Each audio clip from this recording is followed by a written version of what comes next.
kalah kemarin kan kita di sana di Padang. Penalti babak kedua begitu luar biasa. Babak pertama mereka kena tekan terus, ya babak kedua alhamdulillah sudah bisa mengatasi permainan. Akhirnya kita bisa memenangkan dengan skor 3-2. Main ada mau sampaikan? Ya alhamdulillah pada hari kami diberi kemenangan. Di babak pertama kami tadi pemain kurang mengikuti apa instruksi dari pelatih. Di situ kita bermain jelek sekali babak pertama. Baru babak pertama, babak kedua, masih babak kedua pelatih mengutuskan kita untuk press di depan supaya mereka bisa main. Alhamdulillah hasilnya 3 gol. Alhamdulillah. Oke, terima kasih. Silakan kawan-kawan, langsung siapa satu-satu ya.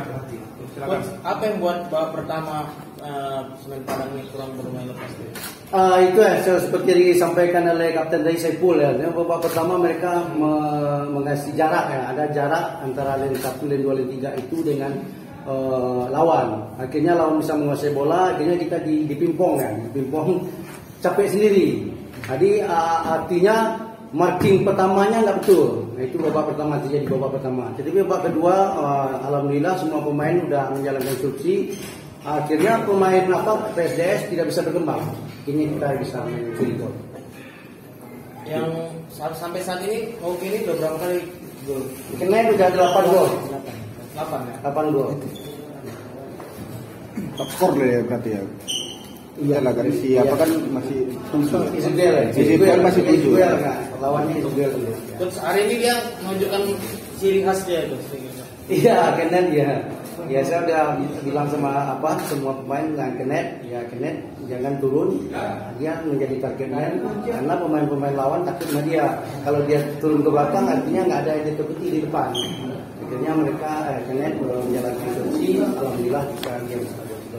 Coach, tambahkan aja Coach, apa resep rahasianya motivasi apa yang Coach sampaikan tertinggal 2-0 tapi bisa comeback 3 gol? Begini ya, segala sesuatu bisa terjadi, itu Allah yang Maha Kuasa, yang tetapi kita harus berusaha dan kerja keras. Ya, usaha dan kerja keras dalam matematiknya aja ya, dia bisa cetak gol setengah main 45 menit 2 gol. Kita harus bisa juga minimal 2 gol. Harusnya gitu. Alhamdulillah bisa 3 gol. Selain di sini gimana Bang Ipul kesannya di pertama ini main sebagai putra daerah di sini? Ya ini PSDS ini tim profesional saya 2009. Ya, tapi saya belum pernah main di kompetisi. Saya hanya pelapis dan kali ini saya main lagi di stadion ini menjadi lawan, menjadi musuh. Sebagai pemain kelahiran daerah Sumatera ini ya bangga sih, dan saya menunjukkan ya kualitas saya sebagai pesepak bola. Mungkin pada saat ini saya dibilang pemain tua, tapi saya lihat ada tenaga kita mesti bisa kuat. Terima kasih. Cukup? Oke, silakan. Oke. Ya. Assalamualaikum warahmatullahi wabarakatuh. Inilah sepak bola. Tidak ada yang pasti, fluktuasi. Saya selalu ingatkan kepada anak-anak. Mulai menit pertama sampai di menit terakhir jangan pernah sembrono. Di babak pertama saya masih anak-anak luar biasa, bisa mengepung pertahanan Semen Padang ya, dan bisa buat leading 2 gol di babak pertama. Saya katakan anak-anak luar biasa, sesuai dengan apa yang saya inginkan. Begitu masuk ke babak kedua, saya terperangah. Pemain saya 3 pemain saat itu nggak bisa dalam kondisi kembali ke bertarung. Itu ada Kurniawan, ada Imus, ada Raza. Saya bertanya untuk dipaksa tidak bisa. Mereka cedera, yang tidak bisa kita paksakan. Kalau kita paksakan ini akan menjadi. Tapi gitu pun kekalahan ini bukan disebabkan karena 3 pemain yang tadi. Ya, Semen Padang ternyata udah mengerti apa yang kita buat. Dan ada kesalahan-kesalahan yang mendasar di dalam bertahan yang tidak seperti di babak pertama. Terlalu renggang. Seorang striker Semen Padang, saya nggak tahu namanya itu, tapi dia bisa sendiri aja bisa melakukan akselerasi melewati orang. Ini luar biasa, kuat ya. Anak-anak kita begitu gol cepat, nggak ada reaksi, hanya sesak gol. Habis itu terjadi gol cepat lagi, hilang keseimbangan.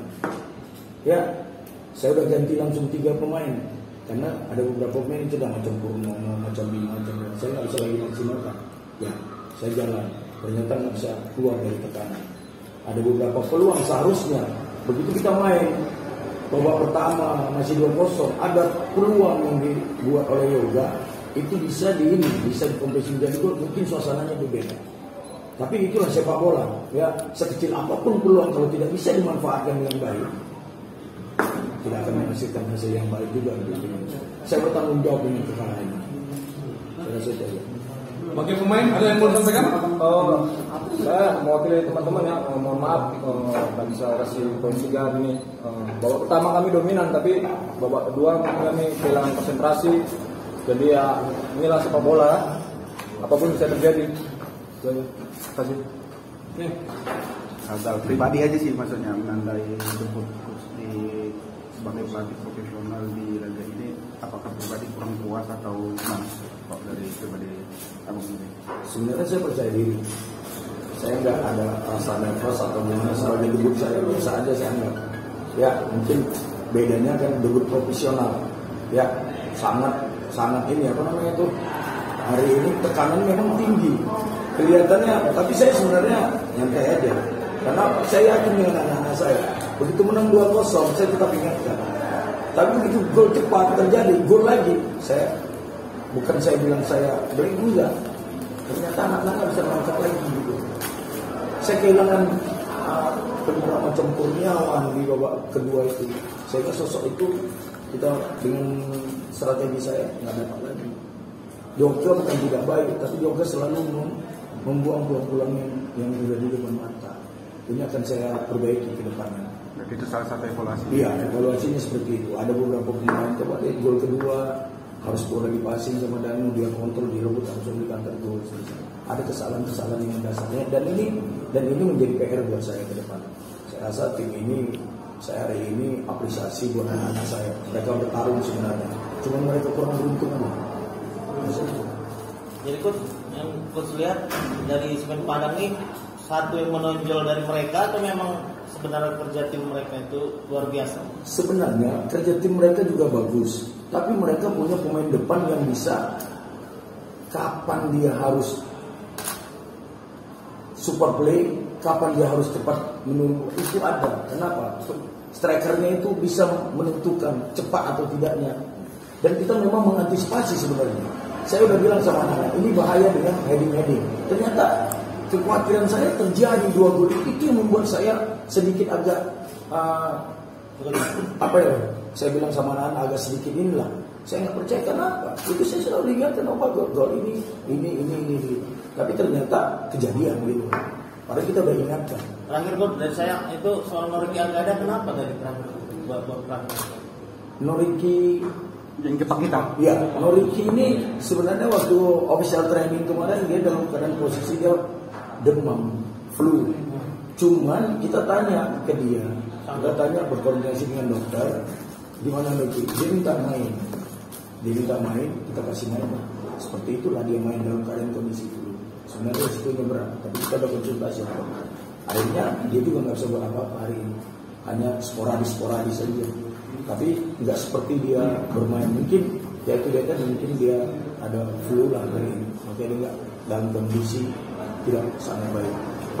Coach, ini kan dalam taktikal, coach memakai 3 back sejajar, ya kan? Dan memainkan 2 back sayap, 3 gelandang dan 2 striker. Nah, taktikal seperti ini sudah pernah coach coba atau belum? Begitu saya sampai di sini, taktikal ini terus saya asah dengan anak-anak. Sebenarnya anak-anak mengerti cara kerja tim ini. Coba lihat di babak pertama, mereka bermain enak. Mereka bisa lempar bola ke kiri dan kanan, ada terupas.